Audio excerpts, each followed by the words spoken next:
நண்பர்களுக்கும் உறவுகளுக்கும் வணக்கம். இன்றைக்கி நம்ம கேட்க தோட்டம் சேனலில் பார்த்தீங்க அப்படின்னா வீட்டுக்கு உள்ளே வளர்க்குற அதாவது இன்டோர் பிளான்ட்டில் ஒரு பிளான்ட்டை பற்றி தான் பார்க்க போகிறோங்க. அது வேறு ஒன்றும் இல்லைங்க, நீங்கள் இப்போ பார்த்துட்ருக்க லக்கி பாம்பு அப்படின்னு சொல்லக்கூடிய வாஸ்து மூங்கில் தாங்க. இந்த வாஸ்து மூங்கில் அப்படின்னு சொல்லக்கூடிய செடி பார்த்தீங்க அப்படின்னா அதோட ஸ்டெம் கிட்டத்தட்ட ஒரு மூங்கில் மாதிரியே வெளியிலேருந்து பார்க்குறதுக்கு இருக்குங்க. அதனால தான் இதை நம்ம வாஸ்து மூங்கில்னு சொல்கிறோம். இருந்தாலுமே இது உண்மையிலேயே ஒரு மூங்கில் இனத்தை சேர்ந்த செடி கிடையாதுங்க. நம்ம ஸ்பைடர் பிளான்ட்னு சொல்லுவோம் இல்லையா, ட்ரசீனா அப்படின்னு சொல்லக்கூடிய அறிவியல் பேர் கொண்ட செடியை சேர்ந்ததுங்க. இதோட இலைகள்லாம் பார்த்திங்கன்னா கிட்டத்தட்ட ரிப்பன் மாதிரி இருக்குங்க.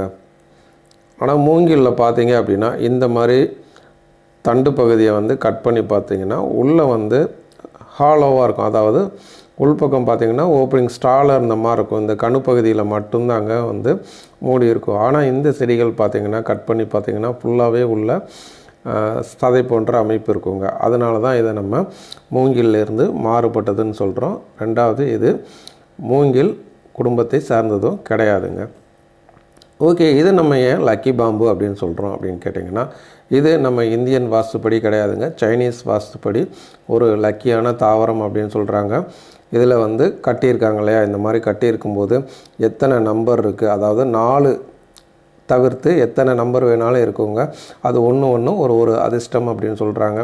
நம்ம இந்திய முறையில் சொல்கிறபடி பஞ்சபூதம்னு சொல்கிறோம் இல்லையா, அதே மாதிரி சைனீஸ்லேயும் 5 எலிமெண்ட் சொல்கிறாங்க. 5 எலிமெண்ட் என்ன அப்படின்னு கேட்டிங்க அப்படின்னா, இங்கே பார்த்திங்கன்னா இது தண்ணியில் தான் வளர்த்துருக்கோம். அப்போ நீர் அப்படிங்கிறது ஒரு எலிமெண்ட். அப்புறம் பார்த்திங்கன்னா இதில் நம்ம காயின் போட்டிருக்கோம். நீங்கள் காயின் இல்லை அப்படின்னா வேறு மெட்டல்ஸ் கூட போட்டுக்கலாம். அதுக்கப்புறம் பார்த்திங்கன்னா பெபிள்ஸ் போட்டிருக்கோம். பெபிள்ஸ் அப்படிங்கிறது சாயிலை குறிக்குதுங்க.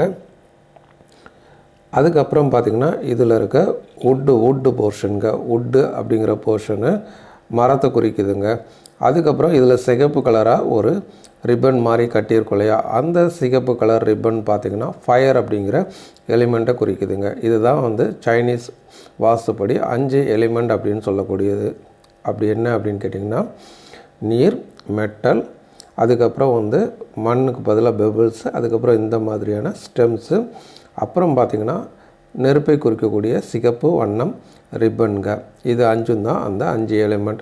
இந்த 5 எலிமெண்ட்டும் சேர்த்து இதை நம்ம வீட்டில் ஒரு குறிப்பிட்ட இடத்துல வச்சு சுத்தமாக பராமரித்து வந்தோன்னா அதில் அதிர்ஷ்டம் பெருகும் அப்படின்னு சொல்லி ஒரு நம்பிக்கை தாங்க.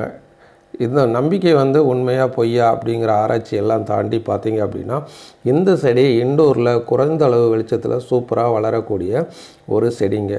இதுவும் மற்ற ஸ்பைடர் பிளான்ட்டு மாதிரியே உள்ளே இருக்க கார்பன் டை ஆக்சைடை எடுத்துக்கொண்டு நமக்கு அதிகமாக ஆக்சிஜன் கொடுக்குங்க. அந்த வகையில் பார்த்திங்கன்னா இது உண்மையிலேயே நமக்கு ஒரு நல்ல செய்கிற செடிங்க. இந்த லக்கி பாம்பு செடியை பார்த்திங்க அப்படின்னா நீங்கள் மறுபடியும் உற்பத்தி பண்ணணும் அப்படின்னு கேட்டிங்கன்னா இந்த மாதிரி ஸ்டெம் போர்ஷன் ஒரு 2 அல்லது 3 கணுவாக வளர்ந்ததுக்கப்புறம், இப்போ இதெல்லாம் பார்த்திங்கன்னா ஓரளவு ஹைட் வளருது. இன்னும் கொஞ்சம் ஹைட்டாக வளர்ந்ததுக்கப்புறம் ஸ்டெம்மு கொஞ்சம் திக்காகிடுச்சுன்னா இலைகள் எல்லாம் நீக்கிட்டு ஒரு 2 அல்லது 3 கணு இருக்கிற மாதிரி கட் பண்ணி நீங்கள் தண்ணியில் வச்சாலே போதுங்க. அதுலேருந்து இந்த மாதிரி ரூட்ஸ் ஈஸியாக உங்களுக்கு வந்துடுங்க. இந்த செடியை நீங்கள் மண்ணில் கூட வளர்க்கலாம். மண்ணில் வளர்க்கும்போது அதுவும் இன்டோரில் வச்சிங்கன்னா க்ரோத்து ரொம்பவே ஃபாஸ்ட்டாக இருக்குங்க. ஓகே ஃப்ரெண்ட்ஸ், இந்த வீடியோ பதிவு உங்களுக்கு பிடிச்சிருந்தது அப்படின்னா உங்கள் நண்பர்களுக்கும் உறவுகளுக்கும் இதை ஷேர் பண்ணுங்கள்.